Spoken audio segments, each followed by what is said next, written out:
went to Barcelona, and I went to Valencia. About to Nice. say Barcelona. Been to Barcelona and Valencia, and it's like it's so sick. I was in.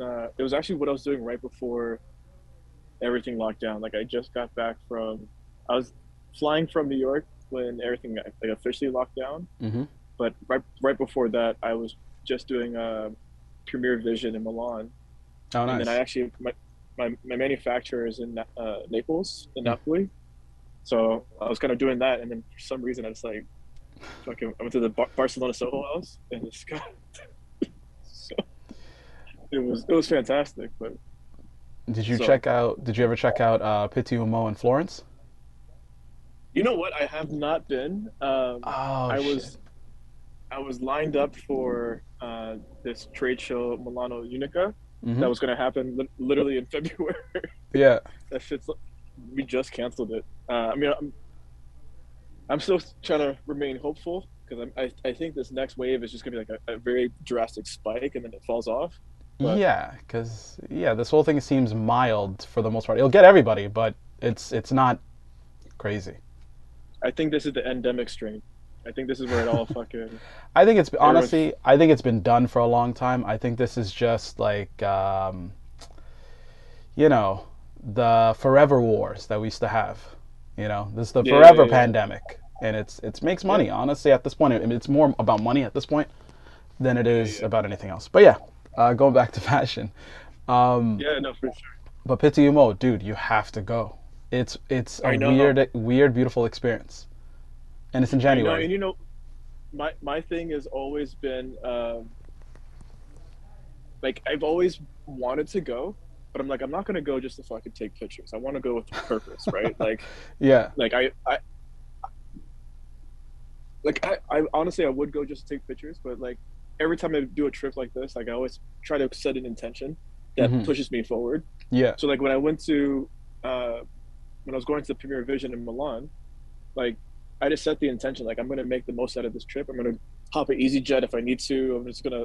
I'm in Europe right now. I'm on the other side of the pond. I'm gonna do this. Yeah. And it yeah, so it kind of it turned me off. Like even things like fashion weeks, man. I'm like Yeah. they used to have such a purpose behind them and intention. It's like here's my presentation, but it's Hmm. like I'd much rather just curate my own environment and have a presentation for the people who are looking to consume it, right? Yeah. Versus No, you don't need those dropping gatekeep. hot You don't need those gatekeepers anymore. no man. It doesn't require you to be a part of that anymore. And you could see the city that we're in and we come from is shit. Yeah. There's no fashion weeks, honestly. there's there's no fashion week here. You know what? The one thing I would definitely say Toronto can create some of the most creative individuals and like Yeah. give them like their proper incubation state, but um, and hopefully it changes. There definitely needs to be more attention towards like fashion programming. If you're gonna have this many fashion programs and have this much of attention on the city, like you need someone that's like unbiased, so it's not like a marketing company's mo Oh yeah. putting on actual um, a fashion event. Even things like the like you think about it, like the Met Gala, like that format, like Hmm. it's a museum tapping into a production company that Hmm. essentially pulls on their network to create a cool experience, and then all these designers get the chance to step up and make some crazy cool shit. Like there needs to be more of an emphasis on that chain of command. Hmm. I find that's what's missing in this city right now. It's just kind of like if you got money and you like your flexing, pull up, fight over front row at this fashion show, and Ugh. then I make saw sure you that. get to the after party. Yeah, I did I've too. never paid for any fashion week, and I would see people that are way more wealthier than me that would fight Yeah, just to get to the front. I'm like, what do you? This is nothing.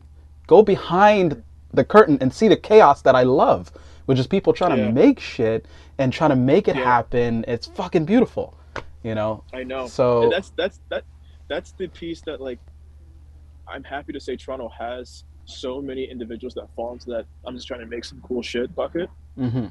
And it's just they just got to reformat the people who are actually coming to see it because it's like when there is a big disconnect, it's the elephant in the room, you know? Oh, 100%. It's this it's I a want to say weird. we used to link up at Fashion Week parties. Didn't we used to link up at Fashion Week parties Yeah, back in the because day? it was because Jesus, yeah, but that's the thing because I knew you through I think it was Chantel. That's how and Chantel, yeah, man, yeah, yeah. and Damn, that was it's over 5 years now. I damn. said over 5 years. Yeah. Yeah, that's So like a decade, bro. That's like yeah, a. yeah. So I think, but when we used to hang out more was I was the art director of the first season of Toronto Men's Fashion Week, Yep, we and did that all one. those parties I was tired of them. I just wanted to go home because I was dead by then. But I Yeah, knew I had to network and hang out with people that I knew because they're the real I remember. people. I remember. I remember when you got that gig and we were at the Audi dealership at Yeah. that big ass party. Oh my god. Oh Yeah, man. I tell like some of the people I work with and like because they're like Mike, you're so chill. I was like, man, I had a past life. Okay, I used to be out in these streets.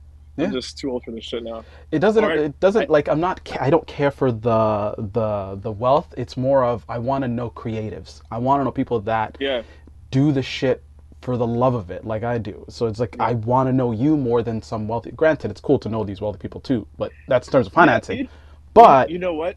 There's a balance. There's a definite balance, yeah. and I've been working on a couple projects where I'm trying to get rooms full of like creators and innovators, um, minus ego. You know, like Yes.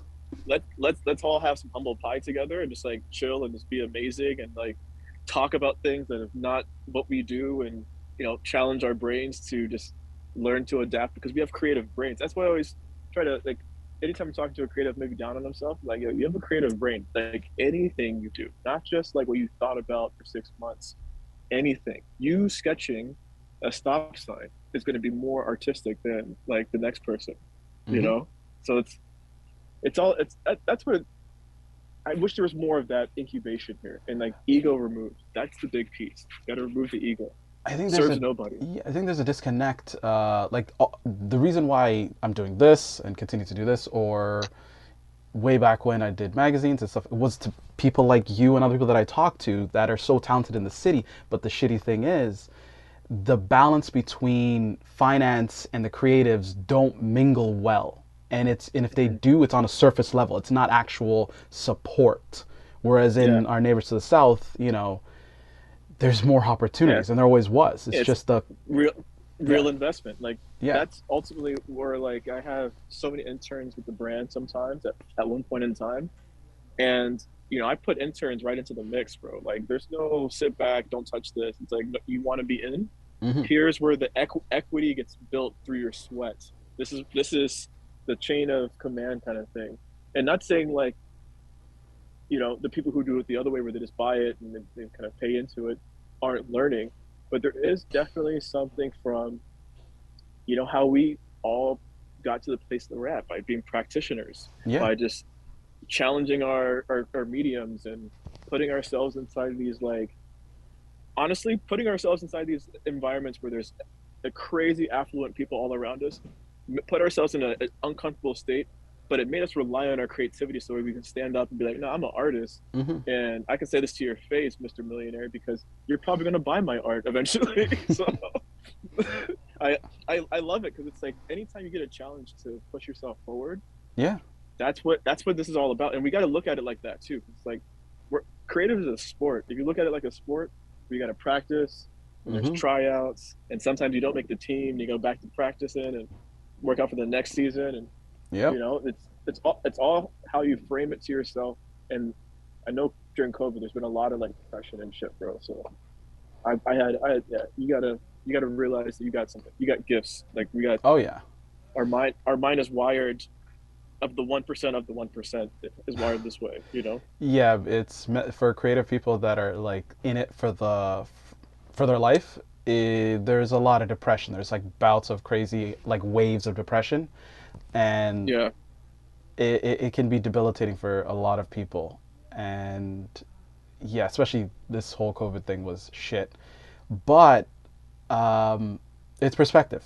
If you can Yep. find that right perspective, regardless of what shitty things are going on around you, you're going to use your mind. You're going to use your creativity to find a way out of it and use it to your Exactly. advantage. Like judo, just like use that energy and just repurpose it, just move it. Yeah. Yep. Yeah. That's honestly, man, no truer words have been spoken, bro. like the hardest thing to do is to have these conversations with yourself. Mm-hmm. And then once you start having them, you realize it's the easiest way to and you're just kind of like, what have I been waiting for? Yeah. And that's that like removal of ego. Ego is that barrier. I find it's like if you think of it as a thing that's like a door with a key, and it's like, you've had this key in your hand the whole time, and you Yeah. realize you have to put it into this lock called ego, move past it, and now have this clear conversation with yourself. And that's how I got myself out of my depression and funk that I fell into, because it was, you kind of wear the, sometimes with these creative jobs that we make into our careers, you weigh the world's pressures on your shoulders sometimes, and it's Mm-hmm. you try to get so much done, as a creative person. You always try to have 10 projects and this and that, and it's yeah, and so it becomes overwhelming when your stability falls out. Oh yeah. And that's the actually became the fun part. I was a little sad a couple of days. I'm like, you know what? Like I figured this shit out once before. Like Mm-hmm. I'm now older. I have some lessons. Let me just go through this thing again. It was fun the last time I figured it out. Like I was sketching like crazy. I was shooting more often. Like you kind of get back into your practice, right? Yeah. And It's I also think that's environment. what. Also Yeah. No. environment. If you can, you're not gonna always be in the right environment, honestly. But if you can get comforts, certain comforts that put you in the right state of mind, remind Bro. you to be in that right state of mind. Like for me, it's music. Uh, So it's like Mine's nature, and I moved to the water. the water's always good, but I'm done with Toronto. It's too fucking cold. I got. It's cold. It's cold, but it's you know what? There's something where it's like watching like the currents and understanding like the fact that That like yes, we kind of live in this balance. Like the gravitational pull of the moon makes the water on our lake ripple. yeah. Like that's some cool ass shit. Mm-hmm. Like I don't know, I love that, but I use this as my morning meditation focal point. Oh, And that's good. just yeah, dude, like just like sunset and sunrise on the lake is Oh, done. I that's get it fucking every day, beautiful. Yeah, that I agree. front row seat. That I agree. Yeah. It's I guess it just, but also the weird thing is, winter in Toronto is where I always got the most creative work done because you're most desperate at that point, because your Hmm. part depression is creeping in, lack of sunlight, and heavily melanated folks, we need that Yeah. sun. So you're like kind of in this panic, freaking like I gotta do something. So when spring comes back Yep. and summer comes back, I gotta have something. So Yeah. I can't knock winter in Canada, like in that regard, because I I got yeah. you know I can't either. I mean, I'm wearing my first winter coat that I've now owned in this country. I used to just suffer and be like buying the wrong grade, and I was like, I'm not trying to get like that fucking Canada Goose shit. I'm trying to look a little more fly, and just couldn't find a brand, and I just finally like locked in one. Yeah. But it's crazy because I completely agree with you. Actually, when I met Chantel, it was Channel Orange, Frank Ocean. That album just dropped. It was the winter time, and like me and her up in her studio just like plotting to take over the fucking world. And that was probably the first time I ever thought in a creative free space where it's just like this could happen, that anything could happen, like where we were. Yeah. And it was it was amazing, man. Like, and now I'm always trying to recreate that, like, it's music. Like I love, I grew up surfing, so I love being like by water. Yeah. And I actually got back into surfing again. Like going like surf trips. It's kind of Sweet. No, yeah, I it's kind that's of the one thing strange. that is on my list I never did. I love swimming. I love the ocean. That's the one thing I never did. Maybe someday. Costa Rica, bro. Go. Yeah. Or Spain when I go to Spain. So that's another thing too. Actually, you know what? Spain and the Mediterranean. If you're trying to get familiar with like a good body of water, Yeah. like you're in, you're Or gonna love. Portugal. Are you going to? Or Portugal's right there too. Are you gonna stay in Barcelona? Is that where you're gonna go No, first? I want to stay in the Andalusia region, like all the way Seville and Malaga and all the south Okay, near gotcha. Morocco and stuff. Yeah. Yeah, yeah, yeah. Oh fuck, dude, you're gonna eat everything. Mhm. Eat everything. Don't drink everything because they drink different there, Oh bro. yeah, yeah, yeah. But it's also closer to my native climate because I come from like northern Somalia. It's like dry air, cold at night. Yeah, It's like mountainous. It's fucking yeah. So I need that I was dry actually air. I was actually looking at moving to Spain during the last year, end of last year, and have a real estate agent out there and everything. It, Do it. I yo, keep telling bang, people, get bang, out of here. Do it. bang for your buck. I was gonna move to the Costa Brava area where it's just kind of like that little Mediterranean.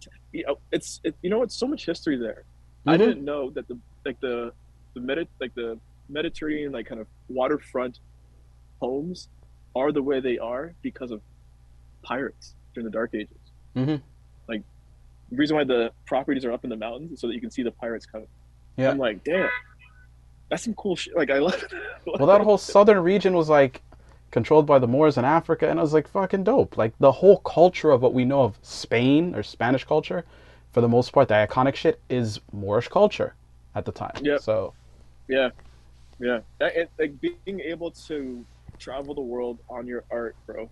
Like oh yeah, that's you gotta take a second and soak that free air in, Like I made this thing and that's why I get to go to Spain and go on this journey. That's so cool, bro.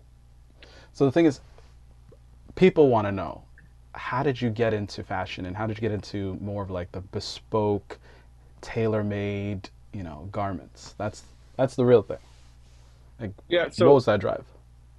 so that journey started when I moved, like kind of just like landed in Canada. I used to be a mechanic in Jacksonville, Florida. Um, and I love cars. I still try to keep myself in that kind of car world as much as possible. But honestly, I was desperate for a change. I was like, okay, being a mechanic is cool on like the weekends, but like as like a 9 to 5, Mm-hmm. grinding your body, it was just like too much. And I had a family friend that used to kind of, I think she still works at Harry Rosen, and she's like, yo, I can get you a job in the stock room, like just like folding sweaters and shit. I'm like, you know what? I just moved to Canada. I'll take anything. I tried to find a job on Kijiji. It did not pan out. I was like, let me let me just start over, right? And I love the idea. It's a mentality my grandfather taught me about in terms of like when you start any new job, you much rather be the janitor, so Mm-hmm. you can learn everyone's names and understand the hard work that everyone puts in and move your way up from there. And Yeah. so I was like, I had no shame with working in the back room. There was no ego. It was just kind of like, cool, man, here I am. What you need help with? And they realized that. I got a lot of like promotions and kind of accolades. But it's funny because I was in another interview and there was like there was a story where essentially, and I remember like it's yesterday. I was opening up Burberry belts, right? And it was like Christmas time, and I'm talking to Edward, which is the other shipping receiving guy, and I'm looking at the prices. I'm like, this is the first time I'm seeing luxury for the first ever. And Mm-hmm. I'm like, yo, this belt's $800. What's going on? It's just Yeah. this is Yeah. mispriced. And he's like, no, man. He's like, open up that box, open it up. This is brand Paul and Shart, and I'm like, yo, why is this sweater $1,500? This is ugly. This is not even good. Mm-hmm. No hate to Paul and Shart. I actually love the yachting vibe. Like I didn't understand. I didn't understand. Yeah. And it was just kind of like this like instant download from the universe, man. Like it's like whoa, okay, like fashion is made up of people, and those people make cool things, and those cool things live in this world of retail where Mm-hmm. they just kind of move from shop to shop all over the world. And it hit me that way, and I was like, fuck, dude. And I used to kind of like chill in like this like hardcore punk scene in Florida. I used to make merch for bands and shit. And I never put Mm-hmm. two and two together. I just be the merch guy. I just be like, oh, I'll make a tee for you. No problem. I got a friend that's a screen printer. Like I'm good with Photoshop. I can make some shit for you. Yeah. And I was designing. Like I was designing so much shit so naturally. And then it's like, hey, I could do this. I remember I used to do the fucking t-shirts and the hoodies for all these bands, and I just made this connection. And I was like, all right, I'm gonna start with jeans. And I started this denim brand. I did not know what I was doing. I was like running around in my lunch break from Harry's, like, and I was at King and Bay Street Harry's. So I Yeah. would run from there to King Textiles off Spadina, and then Oh, off of that's my spot. Richmond, That's my spot. Shimoni. And I was like, yo, all right, get my samples in, blah, blah. And I'm just like running around, blowing all the little money that I was making right at the shipping receiving job. And I realized I didn't set a vision, and there was no outcome. I just started making, which is not a bad place to start. If there's any like creatives that are like, look, like how do I do? What's the perfect move? Yeah. Like I was running around in my 30-minute lunch break, full sprint, like Africans down down the street, and yeah, like there was like this moment where I got my first pair of samples, and I'm trying it on in Harry Rosen. I kind of like snuck it in like the fitting room, and I was like trying it on, and I'm like, damn, dude, so I can do this too. And it just like all these lights clicked, Mm-hmm. but then I realized my position in like the world of fashion. And I'm like, okay, well, I guess I can't be Mike shipping receiving to, you know. So I started just like, as it might, I guess the whole thing I'm kind of layering this on top of is the fact that I taught myself how to be a mechanic, and Mm-hmm. I taught myself through like just conversations with my grandfather, and that was like my way of getting to know him and being able to like honestly continue his legacy, playing music. Like he played jazz music, and I played jazz music, Mm-hmm. and working on cars. That's the two things that he instilled in me. And working on cars is very intimidating. Like Oh yeah. you're taking someone's life in the hands, and like there's so many components, and everything has to work in a certain way. And I'm like drawing these comparisons to fashion. I'm like, it's so similar. Like, yeah, it's a pair of jeans, but you got rivets, you got zippers, you got your denim, you got your sewers. You got to figure out Yeah. where all this stuff kind of comes together. Yeah. And I had no clue what I was doing. And it's so fucked up because like everyone was during that time. How to Make It in America was like a hot ass show. Oh shit. Yeah. Yeah. I remember Um, that. the amount of times we're like, bro, you're like How to Make It in. That hyped up a Yeah, man. lot of people, dude. I think. Oh man, Wait, when were you doing that? When I started was making the doing that denims? when that Because was like oh 09, 2010. Like that was when that show was out on yeah, TV, and it was like the hottest thing. And yeah, man, it was funny because I was like, I I didn't watch it, and I almost grew a hate towards it because I'm like, why is everyone fucking telling me about to watch this show? I don't give a shit. And then I watched it. I'm like, wow, this guy that worked at a retail store tried to just like finesse a clothing line, yeah. and I'm like, damn, I'm doing the same exact shit. But it like there's so many parallels from Florida where it was like my friends all were in bands and they're making merch and we're traveling, trying to sell our product, trying to get the fan base growing. So I kind of knew that grassroots community subculture Mm-hmm. um, vibe. That was always like that's kind of what I grew up in. That's ingrained in me. And then I realized that there's like this, you know, like we were talking about earlier, like this elite, super affluent Oh fucking yeah. world that just existed without us, with no problem existing without us. And I feel like I Yeah. got dropped in the middle of it. It's And yeah, it's very weird. Yeah. so pretty much that was like my spark.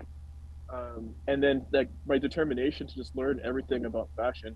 I just pulled on the fact that I've done this before with cars, Mm-hmm. and you know, you could talk to your buddy that's a mechanic. That's probably there's a reason why he's not anything greater. Or I can go to the manufacturer and talk to the engineers. So I just started talking to like the top level guy at the whatever, like would it be the manufacturing plant for the denim, Mm-hmm. or a zipper manufacturer, or um, you know a team of sewers and like a like actual factory. Even the Just sewing talking to machines. people. Yeah. Yeah, even the sewing machines, like Yeah. knowing where to get them, knowing that companies go out of business every month, and there is fucking massive No sales of parts. equipment. Yeah. Yeah, and Oh yeah. and it's like if you don't know about these things, you can't, and you can't find out without asking, and asking dumb questions. That was the one thing I would always like preface, like, yo, I'm about to ask a dumb question, and I don't care because I'm learning how to make fucking clothes. And I knew I don't know. I love the fact that like everyone asked me to go over to fashion school, and I'm just like, nope, with a big smile on my face. Oh yeah. And I was like, but yeah, that's the spark. That's kind of what happened to get everything started. It was I love thinking about it. I get so caught up with like we're doing a build out right now. I just dropped a new collection, and I'm working on this TV show thing, and a movie's coming out next in 2 months, and like all this stuff goes on. I haven't thought about the story of like actually how it started, and I'm in Yeah. it, and it's so fucking stupid because I my denim line sucked. It failed so fast. I used to walk around those fashion weeks in my jeans because the obvious, Oh, I the remember those infamous jeans. I Toronto, remember those jeans. Yeah. yeah, those fucking the infamous what do you do Toronto world, and I'm just like I make jeans, and people are like, what do you mean you make jeans? I'm like, you see these jeans I'm wearing? And they were like, okay, like I tried to say I saw the sample, I tried them on recently. I'm just like, damn, these are just all right. I hype these things up way too much. But that's what you But gotta do. yeah, You're in a at one point in your life you look back and you're like, what was I doing? Or a bit of that was fucking dope. I wish I can like bring that back and like it's honestly, crazy. that, that's why I love having this conversation. Like being able to think about the fact I'm gonna go back and watch How to Make It in America because there's like so many little gems of like down to the final episode where the guy links up with the guy from Italy, and that's who like I manufacture in Napoli now. Yeah. it's, oh fuck. No, But yeah, I it's mean like it's not all like joke. I mean the beginning was fun because you're broke and you're broke and you're just hmm trying to make it. you're But you're trying to I would find the most cheapest but also effective way yeah, that doesn't degrade your idea, but you got to compromise sometimes on certain things. 100%, 100%, bro. And when you look at like I look at it now, it's like you manage all this money and you have all these responsibilities and there's people whose livelihoods are like based on like your designs being successful, and you got to hmm look at it from the standpoint of like, wow, my creativity, me being and finding this free flow state of my creativity, it's so abundant. I get to now help people. So this is like a new tier. But then you kind of like you have to allow that responsibility to settle in. It can't always just be like I'm just gonna go fuck off and go to fucking do this, like I wish I could. I still kind of do, but I always make it intentional. Like that's what I was saying. Like I won't just like drop everything, go to Pidiomo to take some pictures, but I'll go to Milano Unica and Yeah. make my my bomber jacket a little bit more dope because I got this new plug that I wanted to link up with, and once I could make that connection, then you know bring that back to Canada. It's like that's kind of where my head's at. It's a lot more of that relationship building. That's what hmm all this is about. It's about building relationships, Yeah. meeting people all over the world, having friends. You can get a lot done with friends. Oh yeah. Now it's the one thing that I always enjoy is meeting new people, and especially people that you vibe and connect with from all different walks of life. And then you still talk to them years later, and as if you haven't missed a beat, essentially. Okay, and dude, And that's what this is, bro. Like we link up. I'm always in a good mood when I see you, man. I love same. seeing you doing your dope shit. I And kind like, of I kind of jumped ship though. Sadly, like I can't say temper. Kind of jumped ship. I've been in film for the last 3 years now. I've been in film, yep, but fashion's still in me because the way I view it yep, is like as people have already seen previous episodes. It's like all the things that I've done, whether it was fashion design, illustration, photography, video, writing, you name it, graphic design, all that yeah, shit has encompassed into film for me. And it was originally the one thing I wanted to do anyway.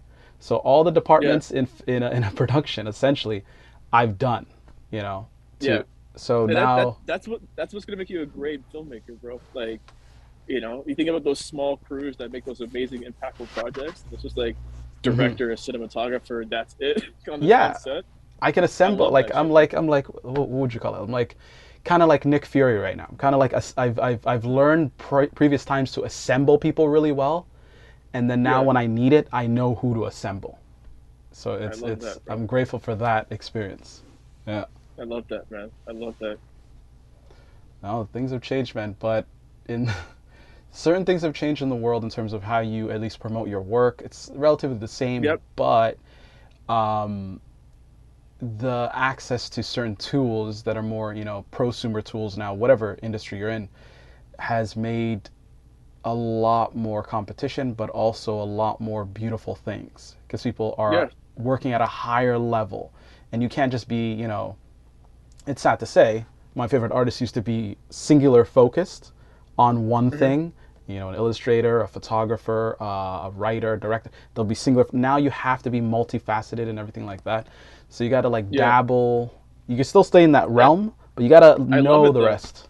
Yeah. I love it though, man. Like, you think about it, you're building lifestyle for your consumer, right? So like you're not just making, a one-off art piece, right? You're making an art piece, you're designing the exhibit, you're planning the after party, you're Yep. creating the merch for the merch shop.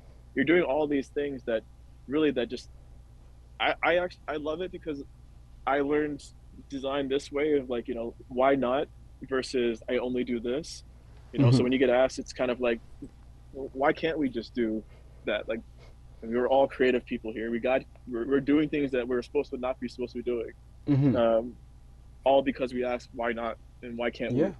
we? And that's yeah, no, I completely get it though. It's a cool shift, and I think really what's happening is the real creatives are kind of rising to the top, and the ones that were kind of like I guess self-promoted marketing machines, Yeah. uh, they're kind of finding a hard time pivoting.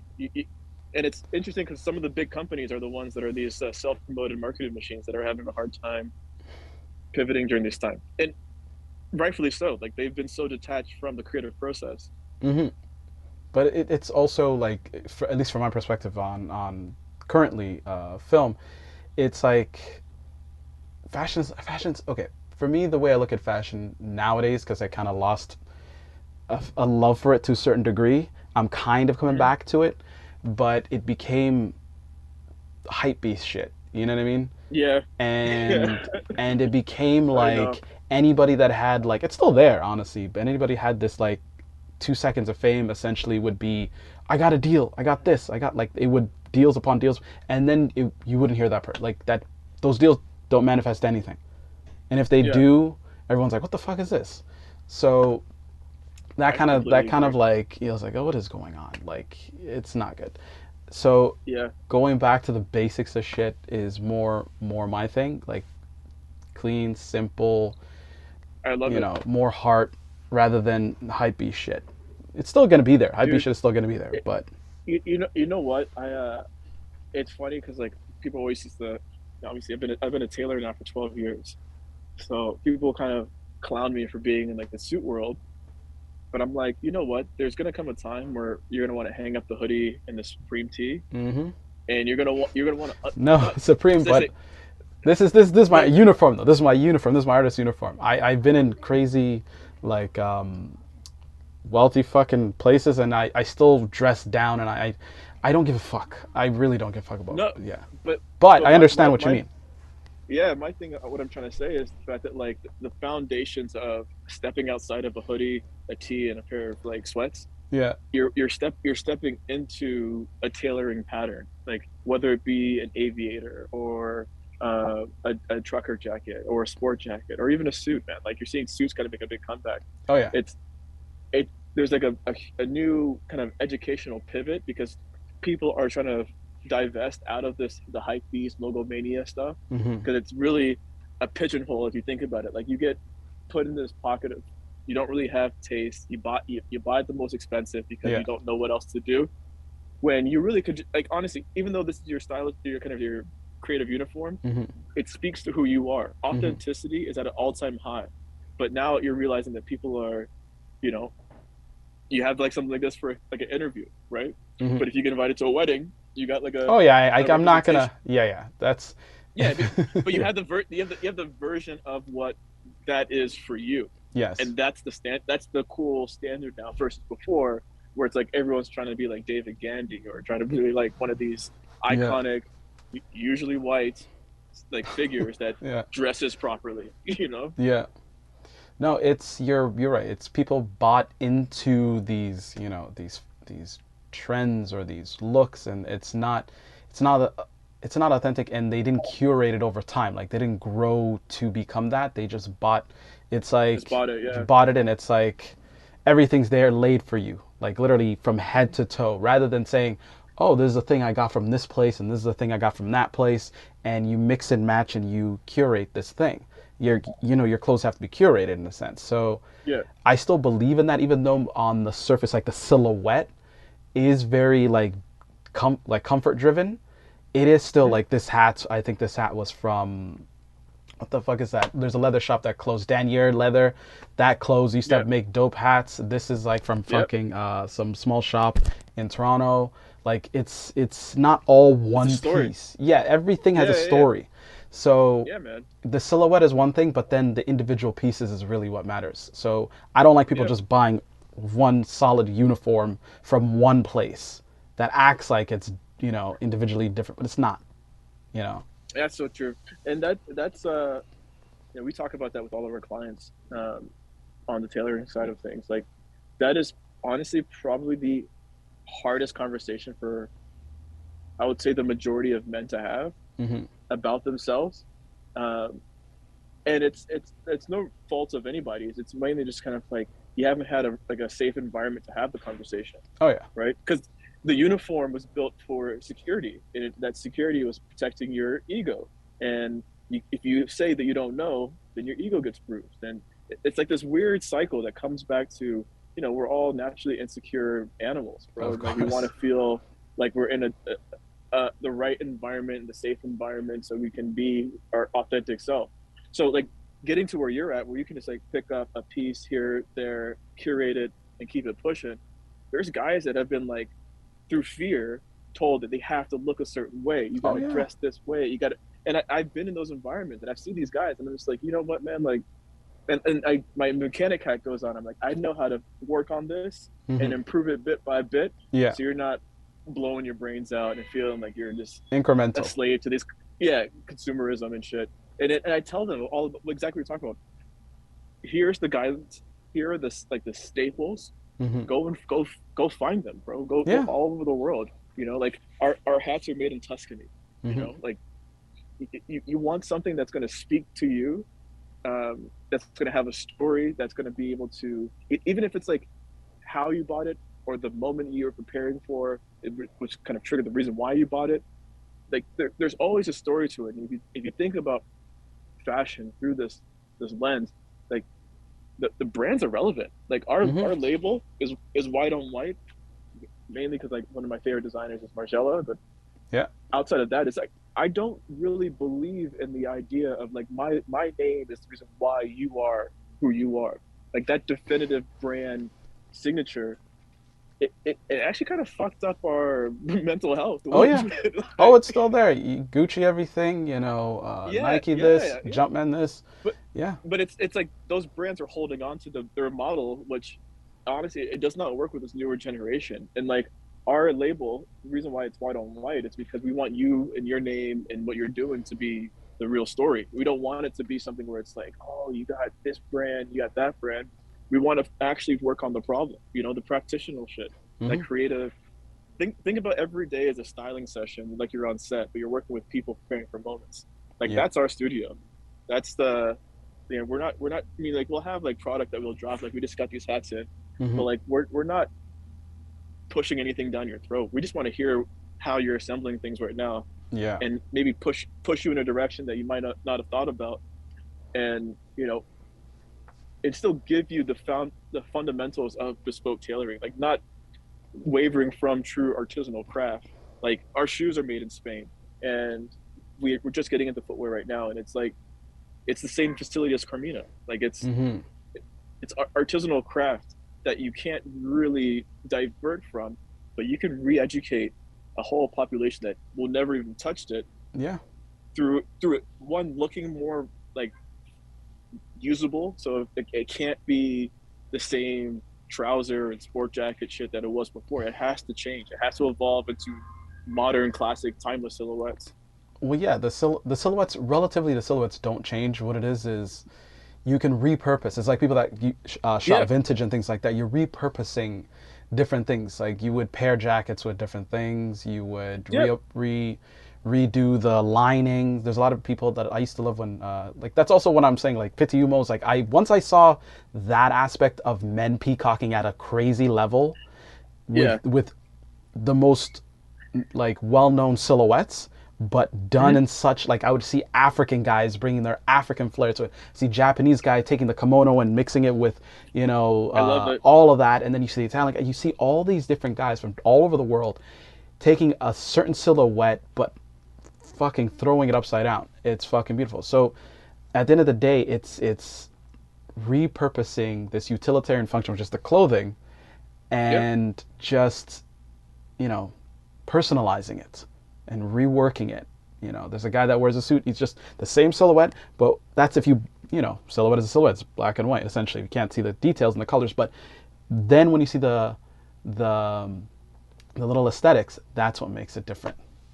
Oh, You know, 100%, it's man. how it's worn, it's how 100%. it's cut, little individual Yeah. cuts, little individual details. Those are the In the things. in the in the moments that you're having in it, the conversations you're having in it, the fact that you like you like this way. I watched the new James Bond, and I'm thinking to myself like this movie has influenced fashion for almost a century, Hmm. almost, right? And you got to think about the fact that like the classic tuxedo, the Hmm. white dinner jacket, those are items that are kind of get a bad rap, but when done correctly, you're not talking about how well it's tailored or the details of it. You're talking about the conversations you're having while you're wearing it. You're talking about the moment that you're. I was wearing this tuxedo at this gala, and I met this, and I had this great conversation. I had my wedding, and I was wearing this white jacket, and it's it's those types of things, and it's like honestly, it's repurposing. That's exactly what it is, bro. Hmm. It's showing people everything they need has actually been right in front of you the entire time. You've been too blinded by these brands and the consumerism aspect of fashion that you kind of lost your palate and your taste for everything else. Yeah. Conversations, what you wear, that's back to like indigenous culture. Like you wear different things for different types of occasions. Like what you're wearing on a day to day is not what you're going to wear on a ceremony. What you wear on a ceremony is not what you're wear on like the celebration of a newborn. And Yeah. like there's so many different things that fashion has always been integral to how the individual feels, Hmm. and the consumerism and the logomania and like I can't you can't knock these brands for doing it. It's their Yeah. last ditch effort. Like if you've literally shaped fashion for a century, sometimes two, and you're all out of ideas because there's these new, usually like BIPOC, diaspora, like people just like, yo, we got the platform now, and Yeah. it's this now. We're off that. We're good. Thank you, Dior. We're good. You keep it. Yeah. Balenciaga, Gucci. Like the fact that these brands are collaborating with each other now, it's not unity. It's like the last ditch effort. It's like we, what else can we do? Like you're eating our lunch, we don't want that, so let's do it together and like see if we can have this unity. Like the Balenciaga Gucci thing was okay. I saw some pieces. I'm like, all right, fuck with this. When I saw Adidas Prada, I was like, what are we doing here, guys? I fuck with it, but what are Look, we doing here? it's as the way I look at it is like it's the same thing in film. Essentially, like I said, I come back to this because that's the current mindset is they're just using existing IP intellectual property and just making remakes. They'll take an old movie like God knows, like you name it, any old movie that was shit and did kind of Yeah, well, and then they would remake it. Like that's essentially what fashion's I also doing. It's in the same. They're not different because a lot of the same people at the top in these marketing agencies are the same people that are convincing these other on film or fashion or all these other industries to just take old IP and recycle it. You know what I yeah, mean? that's it. And they don't want And new. we They need don't take risks anymore. They really don't take risks. They look like they take risks, but in fact, it's just two conglomerates just saying, "Hey, you want to do something? If we lose money, it's not really gonna affect us that much. It's not really let's do yeah, it." no sweat on the back. Yeah. I honestly believe we, as the creatives, need to realize there's more of us Oh yeah. than there are these media companies. And you know what? I look at these film festivals, right? And how these film festivals were created by creatives Mm-hmm. for creatives, Yep. and then they got at some point they exchanged hands with the fucking industry, and now they're ran and owned by the industry. Mm-hmm. But we need to kind of reevaluate these creative, peer-driven festivals, awards, meetups, whatever you want to call it. Like and almost just bring it back. We need to bring back that subculture. That's why I love like doing podcasts and stuff like that. Cause it's slowly bringing back like the subculture of Yeah, no, we just out here in these streets making shit happen. having My discussions. voice, having conversations, challenging ourselves, putting ourselves in an uncomfortable environment so that we can adapt and learn for the next time we get put in this environment. And if we like again bring those people together, remove ego, Yeah, we'll create genres. There'll be new genres that, and you're seeing it now. Like people are opting out of the Grammys. What? yeah. Opting out of the Oscars. Hmm. Like you're at the end of the day, at the end of the rope when you don't have any categories for best actor or best cinematography because no one wanted to have the award, and you're Yeah. giving it to fucking No, uh, you're right. random ass movies.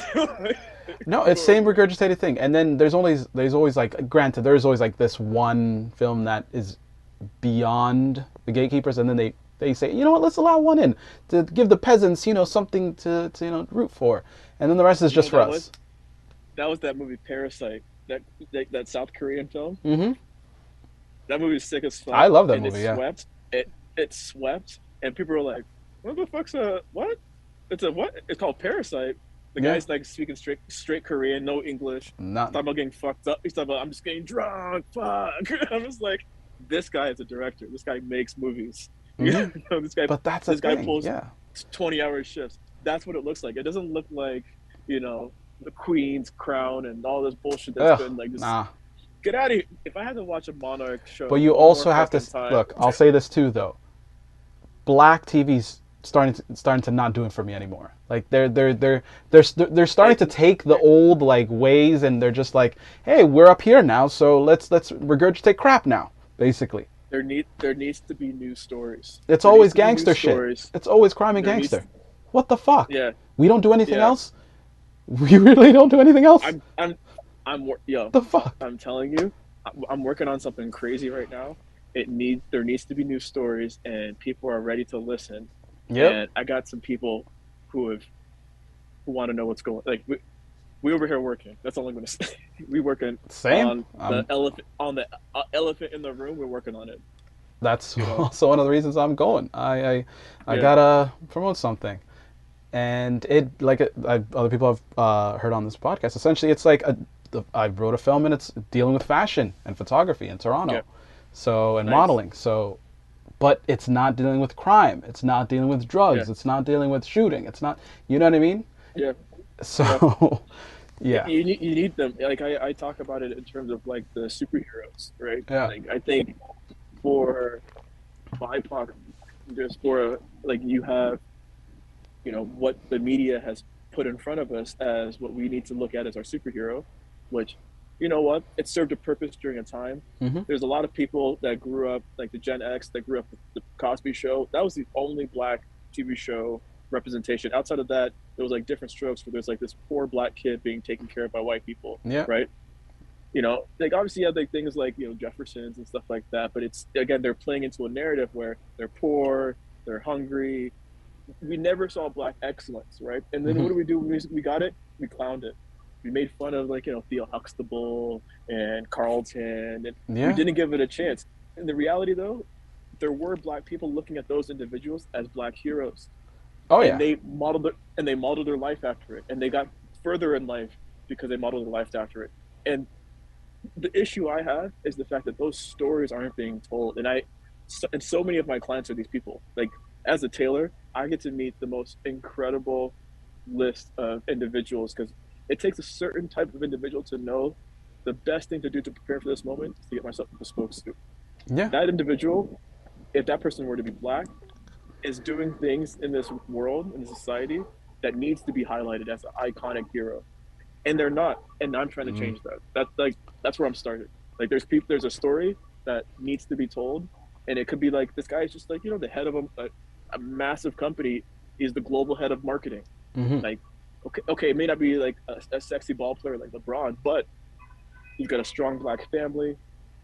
He is the face of inclusion and diversity. Hmm. And like when it comes down to it, this company has been around for over 100 years. The head of marketing is black. Like, like you gotta give that We got Yeah. to make sure we're talking about these things, man. Like Or not you put though. we put that in front of like a little 10-year-old, 12-year-old. Like yo, that kid's gonna want to become a marketing like entrepreneur and want to like try out because he's like, I look like this person. I remember that was when I was playing soccer. The same shit, man. I wanted to see on TV, you know, the close up of the black player. I didn't get to see that until later on in life, Mm-hmm. right? It was always like, and the assist by whatever, who cares? But like, look at this guy. He's his stats are through the roof. He just started, and look at that flow of blonde hair. Oh, it's No, yeah, it's look. We have the funny thing is what you're saying earlier is we have we've been like a lot of us have been put into these positions and we don't need these gate like I keep going back to this thing in other episodes like there's gatekeepers. I've always had beef with gatekeepers and people telling other people you only have to do it this way, this is the only path, you have to go through this, you yeah, have to go to that school, you have to do that. And then I'm like, listen, yeah, I'm living proof that I didn't go to film school, I didn't go to fashion, I didn't like the only thing is graphic design and fine arts and that's it. And then beyond yeah, I taught myself how to make bags, yeah, leather, like you name it. I didn't go to school yeah. for any of that stuff. So That's to what you have. tell kids that you That's can only do this and that's the only way to go, get the fuck out of here. You yeah. know? That's why I love our internship that we do with our guys. Like we'll throw you right into the mix, and you know you're gonna come to me with the way you were taught in school, and I'm gonna tell you you need to get it done in an hour. Mm-hmm. And I'm sorry, I'm not gonna look at your outline. Yeah. I'm not gonna approve it before it needs to be completed in my hand, and then we can talk because that's how the real world works. And Yep. it's like you gotta understand the demand of your time is precious, so you got to manage that time accordingly, and you got to make sure that like you're maximizing that time, and you can't be doing any of those things if you're trying to just like follow the path that's of most resistance because well that's what you're supposed to do, you're supposed to do it this way, and it's like says who, when, 20 years ago when that book was published. Okay, It's weird. don't you It's think very weird. Yeah. has nothing changed in 20 years? There's nothing.